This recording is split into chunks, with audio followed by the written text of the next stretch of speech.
اور اس کے علاوہ یہ کہ حضرت جبرائیل نے بھی ایک موقع پر کہا کہ اس سے آگے میں نہیں جا سکتا. تو اس سے جب ہم درود شریف پڑھتے ہیں تو اس وقت ہم یہ رفع کرتے ہیں کما صلی اللہ تعالیٰ ابراہیم وعلیٰ. ٹھیک ہے. تو حضرت ابراہیم کا اسٹیٹس مطلب آن وسلم کے مقابلے میں تو کم تھا نا, تو پھر اس وقت یہ کیوں کہا گیا کما صلی اللہ تعالیٰ. اچھا, پہلے کون تھا؟ پہلے حضرت ابراہیم. تو اگر ماضی کا حوالہ دینا ہو تو کس کا دیں گے؟ صلی اللہ ابراہیم کما صلی اللہ تعالیٰ محمد ہے.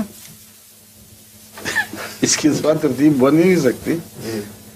حضرت ابراہیم سے اللہ تعالیٰ نے وعدہ فرمایا تھا کہ میں تجھ پر سلام رہتی دنیا تک جاری کروں گا, اور وہ رسول اللہ صلی اللہ علیہ وسلم کی معرفت ہونا تھا جو آپ کے اصل عظیم روحانی فرزند تھے. بڑا ایک بات تعلق مضمون ہے, تو ایسا خوبصورت مضمون ہے, اس کو بگاڑا جائے بدلا جا نہیں سکتا.